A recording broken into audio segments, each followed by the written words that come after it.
BVM खबर 24 के सभी दर्शकों का हार्दिक अभिनंदन है। नमस्कार, मैं जगभूषण शर्मा।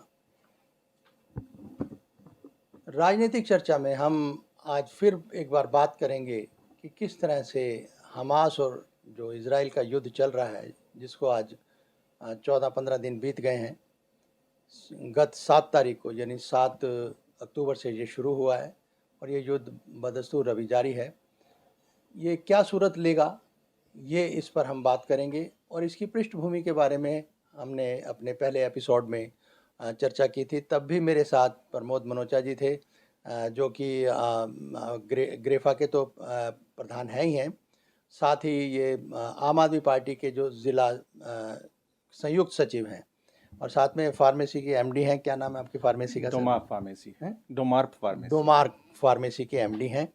और सबसे बड़ी बात है, ये तो है इनके व्यावसायिक और दूसरी रुचि जो है, चाहे वो राजनीति की रुचि करें, समाज सेवा की बात करें, जैसे ग्रेफा की बात हम कर रहे हैं। इसके अलावा एक आदमी का एक अध्ययन होता है जिसे हम उसकी विजडम कहते हैं, और ख़ासकर जो रुचि होती है राजनीतिक विषयों पर। और आज जिस परिस्थिति में विश्व घिर रहा है धीरे धीरे, हम उस पर बात करेंगे। जनाब, आप क्या कहना चाहेंगे? ये जो हमास और इज़राइल का जो चल रहा है मामला, ये अब जो विश्व भी लगता है कि ये धड़ों में बटेगा। यानी आप आज भी एक अखबार में सुर्खियां हैं कि इस तरह के संकेत हैं कि विश्व जो है वो अब बढ़ सकता है अपने अपनी विचारधारा के साथ। नमस्कार सभी बीवीएम और खबर 24 के दर्शकों को मेरे तरफ से नमस्कार। और जैसा हमने पिछली बार डिस्कस किया था कि इसकी पृष्ठभूमि क्या है और किस तरह से इसके अंदर उन्होंने ये कहाँ से एक कॉन्फ्लिक्ट का स्टार्ट हुआ और कैसे हुआ, हमने इसकी सारी हिस्ट्री को भी डिस्कस किया था। लेकिन सबसे इम्पॉर्टेंट चीज़ क्या है कि ये अब क्या हो रहा है। ये कुछ नया नहीं हो रहा है सर, ये कुछ नया नहीं हो रहा है। 1948 से लगातार ये चल रहा है। और इसके अंदर जो वो बोलते हैं ना कि एस्पिरेशन ऑफ पैलेस्टीनियन पीपल, जो जिस कॉन्फ्लिक्ट था, जिसकी हमने शुरुआत कही थी कि 1948 के अंदर, जहाँ पे इसका जो करंट कॉन्फ्लिक्ट है उसका शुरुआत हुआ था। उसके बाद 5 लड़ाइयाँ भी लड़ी गई और जो पैलेस्टाइन को एक सॉवरेन नेशन स्टेट बना की जो परिभाषा यूएनओ के द्वारा दी गई थी, कहीं ना कहीं वो इसके अंदर उलझा हुआ है। अब इसको हम वॉर भी नहीं कह सकते जो आज की डेट में चल रहा है। ये वॉर नहीं है, ये एक स्पेशल ऑपरेशन कह सकते हैं। War is always between two nations. ये दो देशों की लड़ाई नहीं है। It's a war between one organization which is called as Hamas, जो एक हमास का और इजराइल का उसके अगेंस्ट में ऑपरेशन। जब हम फैटल वेपन्स यूज़ करते हैं और खुलेआम करते हैं और जो बेकसूर लोग मारे जाते हैं, सिविलियंस मारे जाते हैं, वो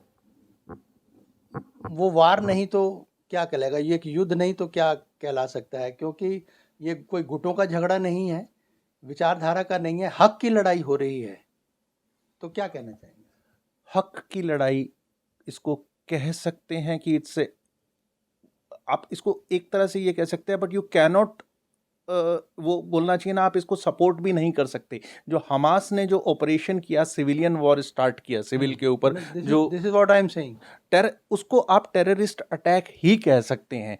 लेकिन वो टेररिस्ट अटैक की पृष्ठभूमि क्या है?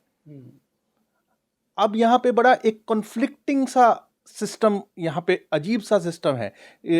उसके अंदर आप कह सकते हैं एक गाजा स्ट्रिप, पैलेस्टीन को, आप जैसे पिछली बार मैंने बताया था, Palestine is divided into 2 parts. Initially it was Golan heights, west bank and Gaza पट्टी। Golan height has gone. अब जो बचा है वो वेस्ट बैंक और गाजा स्ट्रिप बचा है। तो गाजा स्ट्रिप को अगर आप समझें, गाजा स्ट्रिप है क्या? एक 41 किलोमीटर लंबी, 6 किलोमीटर से 12 किलोमीटर चौड़ी एक पट्टी है, जिसके अंदर आपने पैलेस्टाइनी पीपल को डंप कर दिया है। एक स्ट्रिप के अंदर डंप कर दिया गया है और उसको चारों तरफ से कवर करके, और उसके ऊपर तो उसको एक बाड़ लगा के और सब तरह से उनको एक तरह से जेल में डाल दिया, जेल में डाल दिया। उसके दूसरी तरफ में उनके क्या है, एक तरफ मिस्र है, पीछे की तरफ सी है, सामने से आपने उनको बंद कर दिया और 6 किलोमीटर इंटू 41 किलोमीटर की जेल के अंदर उनको बंद कर रखा है। देखिए, बात मैं कहूँगा कि कल से आज तक जो, मतलब कल का मतलब हमने पृष्ठभूमि बताई है और आज हम आते हैं, आज अगर हम बात करें तो आज की जो सुर्खियां दी इंडियन एक्सप्रेस में छपी हैं, इन कॉल विद अब्बास, अब्बास का मतलब है कि पैलेस्टाइन प्रेसिडेंट अब्बास हैं, इनके साथ call in Abbas, PM condoles Gaza hospitals death, reiterates India stand, अपने दोहराया उन्होंने कि इंडिया किधर खड़ा है, इस बात को उन्होंने दोहराया है और उन्होंने ये संवेदनाएं व्यक्त की हैं जो हॉस्पिटल्स में हुआ है गाजा के। तो कहने का मकसद ये है कि अब भारत के स्टैंड को हम देख के क्या समझें।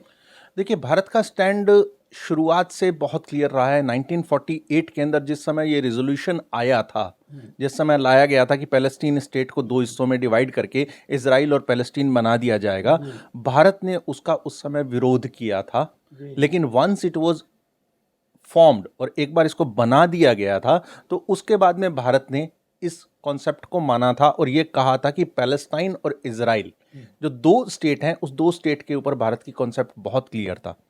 आप मेरे से इस न्यूज़ क्लिप की कल की बात कर रहे हैं, जो इंडियन एक्सप्रेस की जो आप बात कर रहे हैं न्यूज़ क्लिप की, ये भारत का ऑफिशियल स्टैंड है। इससे पहले वाला जो स्टेटमेंट था, शायद वो एक नी जर्क रिएक्शन थी, शायद वो सूट करती थी एक particular ideology. Diplomatic, that can be diplomatic statement रही होगी। अगर वो डिप्लोमेटिक स्टेटमेंट अब है, वो स्टेटमेंट एक नी जर्क रिएक्शन थी, एक पर्टिकुलर आइडियोलॉजी को सूट करती थी, एक आइडियोलॉजी को सूट करती थी, क्योंकि इसमें मुस्लिम इन्वॉल्व है, इसलिए उनको विरोध करना है, वो एक रिएक्शन थी। अब जो भारत का स्टेटमेंट कल जो आया है और जो मिनिस्ट्री ऑफ एक्सटर्नल अफेयर के द्वारा आया है, वो एक एग्जैक्ट इंडिया का स्टैंड है, हमको उसको फॉलो करना है। वो एक एग्जैक्ट इंडिया का स्टैंड है। आगे भी बात करते हैं। मनोचा साहब, युद्ध सूरत उसकी विकराल हो या थोड़ा कम, जिसे डेंसिटी हम कह देते हैं, इंटेंसिटी कहते हैं, इंटेंसिटी कहें तो ज़्यादा उचित है, युद्ध युद्ध ही होता है। मेरे पास एक पुस्तक है, किताब है संसार के प्रसिद्ध युद्ध। इसमें 31 युद्धों का वर्णन है, जिसमें महाभारत भी है, ठीक है जी, और कल का ये यानी आज का ये अरब इजराइल संग्राम भी है। ये 26वां युद्ध इसमें दिया गया है। टोटल 31 युद्ध इसमें हुए हैं। और फर्स्ट वर्ल्ड वॉर या सेकेंड वर्ल्ड वॉर, इनके जो कारण रहे हैं, ये कोई बहुत ज़्यादा विकेट और बहुत ज़्यादा कॉम्प्लिकेटेड नहीं रहे। बड़े स्पष्ट कारणों पर पूरा विश्व जो है वो बटा है। तो अब आप क्या कहना चाहेंगे, जो मौजूदा सूरत है, 15 दिन ये बीत गए हैं और अगर यूक्रेन की बात करें तो वो साल से ऊपर हो गया जी। तो विश्व किस करवट बैठ सकता है, जो हालात हैं, जो क्योंकि अर्थव्यवस्था भी डगमगाती है बुरी तरह से जी। कारण कोई, व्यापार जो है वो साझे होते हैं जी। तेल का व्यापार एक साइड पर है, आप जानते हैं। अरब कंट्रीज कोई ऐसा कोई स्टैंड ले सकती हैं जहाँ के तेल का उत्पादन या तो बंद कर सकते हैं, कम कर सकते हैं, वगैरह वगैरह, ऐसी बहुत सारी जो जिसके आफ्टर मैथ बहुत सीरियस होंगे। क्या कहना है? देखिए सर, मैं इस वॉर का जो यूक्रेन वॉर को हम अभी साइड में रखेंगे, उसके ऊपर हम बात नहीं कर रहे हैं। लेकिन मैं इजराइल और पैलेस्टीन, जो ये हमास, नॉट पैलेस्टीन, हमास का जो ये चल रहा है कॉन्फ्लिक्ट, इसको मैं वॉर ना कह के कॉन्फ्लिक्ट तक रखूंगा। इसका बहुत ज़्यादा एस्केलेट होने की उम्मीद नहीं है। बहुत ज़्यादा एस्केलेट होने की उम्मीद इसलिए नहीं है क्योंकि अगर आप देखा जाए तो जो ये ऑपरेशन है, जिसको अंदर ये, जिसका बेसिक कॉन्सेप्ट क्या है कि वो एक हमास को किल करने के लिए, हमास को ख़त्म करने के लिए। लेकिन आई नो दैट कि आप वो आतंकवादी गुट जिनको आतंकवादी गुट मानते हैं, अगर आप सच्चाई में देखें तो इजराइल, जिस पैलेस्टीन के अंदर पैलेस्टीनियन गवर्नमेंट, जिसके साथ अब्बास के साथ जिन्होंने बात की थी, prime minister of India talked with prime minister of Palestine, उनका जो इन्फ्लुएंस है वो सिर्फ और सिर्फ वेस्ट बैंक तक है। 1987, इफ आई करेक्टली रिमेंबर, जहां पे हमास करने शुरुआत किया था, हमास का शुरुआत हुआ था 1987 के अंदर उसका शुरुआत हुआ था। और इसके दौरान पैलेस्टाइन अब तक कई बार उनके अगेंस्ट में ऑपरेशन कर चुका है, जिसमें most serious operation was around 2006 and 2007, where in Lebanon के अगेंस्ट में, हिजबुल्लाह के अगेंस्ट में उन्होंने ऑपरेशन किया था। बट कोई बहुत बड़ा डेंट उसको नहीं दे पाए हैं हमास को।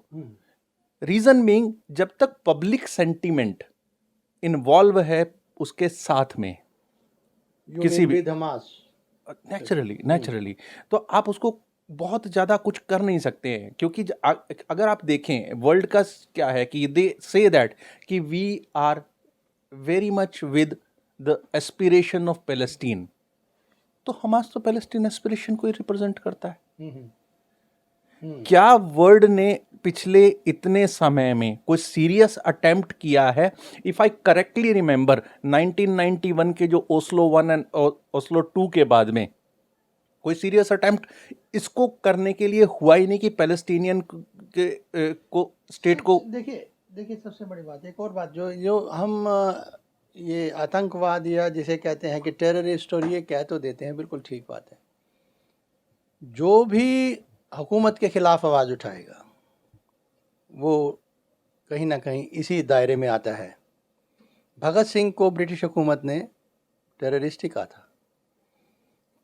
Can Indian say him as a terrorist, call him terrorist? Can Indian call him terrorist? Sir मैं इस बारे में ना, मेरा भी ओपिनियन थोड़ा सा डिफरेंट है कि ये है कि मैं इसको आप कुछ लोगों के लिए वो फ्रीडम फाइटर है, कुछ लोगों के लिए वो टेररिस्ट है, उन लोगों के साथ में। लेकिन ये जब आता है ना, जब एक सॉवरेन स्टेट के अगेंस्ट में कुछ भी लड़ा जाता है अगेंस्ट, तो उसको आप टेररिज्म की कैटेगरी में रख सकते हैं, क्योंकि इंडिया भी इसको सफ़र कर रहा है। you can say in Indian context also, then if you are saying that ki Hamas is a freedom organization, then certain Indian organizations also can be rated like that. See, under colonial rule, I mean to say, yes. Under colonial rule, India was not sovereign country, but Bhagat Singh raised the voice to fight for to attain freedom rather. So I am talking about the government. जब British government ने उन्हें स्वतंत्रता सेनानी या एक क्रांतिकारी नहीं कहा था, बल्कि टेररिस्ट ही कहा था। I am talking about that, you are talking about sovereign country के। ठीक है, जो करेगा तो वो तो है ये जो आप कह रहे हो। मैं उस कह रहा हूँ, उन हालात में कह रहा हूँ कि जब हुकूमत जो कर रहा होता है उसके अगेंस्ट कोई आवाज़ उठाता है। मैं ये कह सर, उन दोनों चीज़ों में बहुत डिफरेंस है। There was a country ruling on other country. Here, one country, one organization attacking on other country. दोनों में डिफरेंस है। इसमें जहाँ पे आती है, यहाँ पे हमास ने इजराइल पर अटैक किया है। बिल्कुल। तो वो एक पैलेस्टाइनियन ऑर्गेनाइजेशन है, वो मैं एग्री करता हूँ कि there are certain Palestinian aspirations which is been represented by Hamas और हिजबुल्ला फ्रॉम लेबनान, ये कह सकते हैं। लेकिन उसको आप प्योरली उस कैटेगरी में नहीं रख सकते जहाँ पर भगत सिंह और इन अपने जो इंडियन जो सुभाष चंद्र बोस और इन सब की आज़ादी सेना थी, उनके कैटेगरी में नहीं रख सकते। जी जी जी जी जी। अब आते हैं कि ये कॉन्फ्लिक्ट का भविष्य क्या है और इसका ऑब्जेक्टिव क्या है। जो मेन तो जैसे मैंने आप पहले भी इशारा किया था कि धड़ों में अगर विश्व बट जाता है किन्हीं भी कारणों से, कोई ज़रूरी नहीं है कि जो कारण हो कोई बहुत बड़ा हो विश्व युद्ध का, या किसी तरह से भी जो डिवीज़न हो जाए कंट्रीज़ का एक विचारधारा को लेकर, तो उसके कोई ज़रूरी नहीं कि कारण बहुत बड़े हों, कारण बहुत छोटे ही होते हैं। लेकिन एक जो डिवाइड हो जाता है, वर्ड डिवाइड हो जाता है।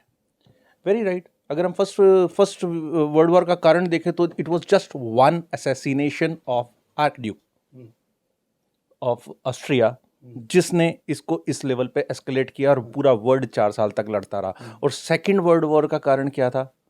That one agreement which was been signed by Germany, वो उसका कारण था। वही वर्सो। जी जी, मैं यही कह रहा हूँ ना कि बॉर्न ऑफ कंटेंशन है, ज़रूरी नहीं कि वो एक बहुत बड़ा उसका वो हो, लेकिन जो एक उस टाइम सोच सही और गलत को फिर आदमी परखना शुरू करता है और उस पर जो है कंटेम्पलेशन शुरू हो जाती है। हाँ, इसी बात के ऊपर आ रहा था कि अब इस वार का ऑब्जेक्टिव आपको क्या दिखाई देता है? जी। मेरे हिसाब से तो इस वार का ऑब्जेक्टिव जो बड़ा सिंपल सा दिखाई देता है, जी। जिसके अंदर ये दिखाई दे रहा है, जो आज की डेट के अंदर दिखाई दे रहा है कि वो ये है कि वो हमास नाम की एक ऑर्गेनाइजेशन को फिनिश करने के लिए एक ऑपरेशन कर रहे हैं। जी। कितना सक्सेसफुल होंगे, नोबडी नोज, क्योंकि जब कभी भी इस तरह के ऑपरेशंस होते हैं, एक हमास खत्म होगा तो दूसरा कुछ पैदा है। जैसे पीएलओ था, पीएलओ पैलेस्टीन लिबरेशन ऑर्गेनाइजेशन, उसको फिनिश किया, उसने जब अपना स्टैंड को सॉफ्ट किया तो हमास पैदा हुआ 1987 के पास में। 2007 के अंदर उनके अगेंस्ट में ऑपरेशन हुआ, 2006 में हुआ कुछ। लेकिन इस सब में इंटरेस्टिंग चीज़ क्या है कि जो बहुत ही, मतलब ये इंटरेस्टिंग बोलने की बजाय इसको ये बोलना बहुत दुखद चीज़ क्या है कि इसमें हमेशा सिविलियन डेथ हुई है। देखिए मैं सबसे बड़ी बात है, यही एक दुखती नवज़ है, क्योंकि ताकतवर खेल खेलते हैं अपना। किसी भी इतिहास के पन्नों को खंगाल के देखिए, किसी भी युद्ध से, चाहे वो आप कलिंग का युद्ध देख लो या कहीं से भी चंद्रगुप्त मौर्य से ले लो, सियासत यही रही है कि एक ताकतवर को दूसरा कमज़ोर करना चाहता है, या एक ताकतवर मतलब हड़पना चाहता है कमज़ोर को किसी तरह, या उनकी संपदा। कमज़ोर को हड़पने का मतलब संपदा, उसकी ताकत या जो कुछ भी है, ये हमेशा से ही रहा है। और थर्ड तो नहीं, हम कहते हैं एक तीसरा विश्व भी बसने की तैयारी हो रही है, कुछ ऐसा भी सोचा जा सकता है, या कर रहे हैं लोग, इस तरह की भी सोच चल रही है। एनी हाउ, चलो फिलहाल हमने जो पृष्ठभूमि के बाद जो जिस तरह से गतिविधियां जो बढ़ रही हैं, ये अप्रिय गतिविधियां मैं तो कहूँगा, हमास और इजराइल के बीच में अप्रिय ये गतिविधियां हैं, ये जो कुछ भी चल रहा है। तो इस दुखद उसमें हम बहुत ज़्यादा कुछ नहीं कहते, हम अगले एपिसोड में बात करते हैं कि भाई किस तरह से जो विश्व का जो स्टैंड है वो किधर हो सकता है। तो फिलहाल इतना ही, नमस्कार।